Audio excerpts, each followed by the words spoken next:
Binabatikos po yung pag-alis ni Senator Bato, the shooting incident, and si Director Matibag also said you should be held accountable. Your reaction to all these? Okay.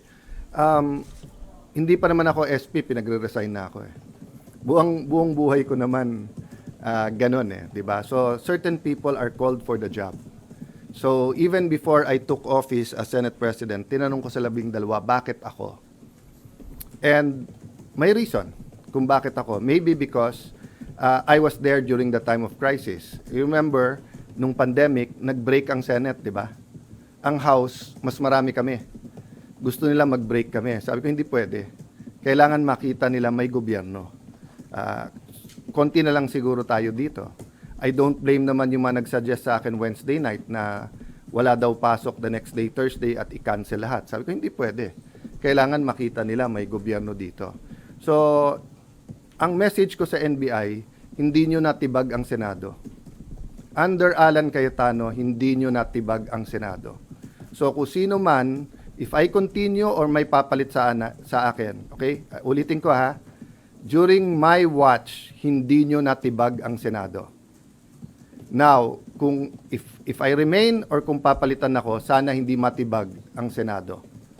The Senate is a target, di ba? Because we are the last line of defense sa pagdating ng hindi impartial na impeachment. We're the last line of defense sa budget. We're the last line of defense sa charter change. We're the last line of defense sa kung merong gustong yumurak o sumira sa ating democracy. I'm not saying we, the Senate, but leadership matters. Di ba? So dun sa nagsasabing take responsibility, kayo pumasok dito, kayo na maril eh. Tapos kami pagre-resign ninyo. Dapat kayo mag-resign. 'Di ba? Pati yung mga ibang nagsasabing take responsibility for the shooting. I take responsibility for my reaction. 'Di ba? So kung mamato ako dito, batuhin niyo ako pabalik, kayo magre-resign. Ako na mato eh. The one who takes you take responsibility for your action. So I will take responsibility for my reaction. How I handled everything. But I cannot take responsibility for them shooting at us.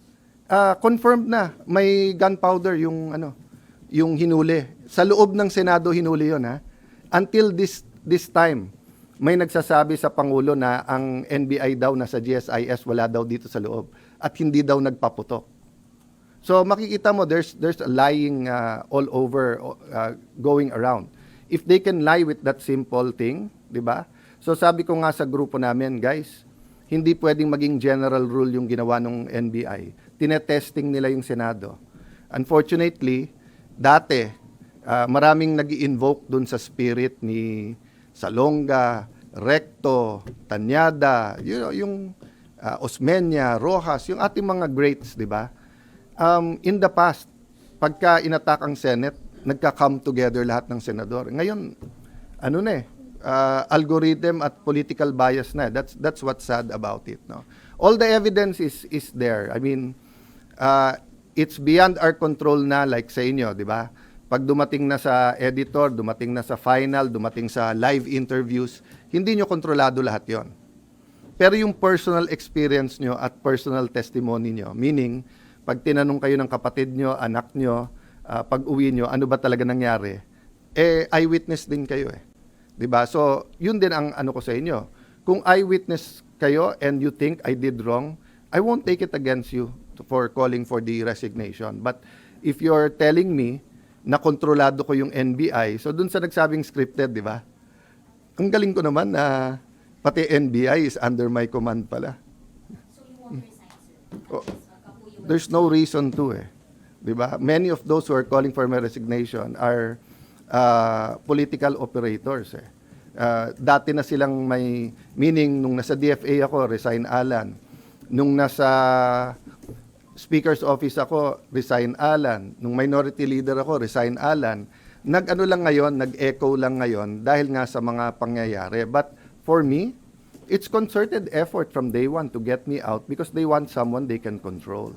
The only thing I promised the 13 is I follow God. Diba? And, following God is easy if you know exactly what He's telling you to do, diba? Pero if you have 5 decisions to make and all of them are godly decisions, hindi madali mag-discern na ano ba dapat gawin. So for example, as long as I tell the truth, that's godly, di ba? But do I extend a friendly hand in friendship? Di ba? Do I tell everyone, let's work together? Or do I pound the table muna para alam nilang hindi pwedeng ganito yung Senate? Those are everyday decisions that needs wisdom. And I'm not claiming to have all the wisdom, di ba? But uulitin ko lang ha, collaboration, okay. Pero yung sunod-sunod kami sa inyo at hawak nyo kami sa liig, hindi pwede yun. Collaboration, our government needs collaboration. The 3 great branches of government, judiciary, executive, have to work together. Senate, House, we have to work together. But yung sasabihin mag-surrender or puppet SP ka, hindi ka tatanggalin, pero kung ano sabihin namin, sumunod ka, sorry, hindi ko style yon.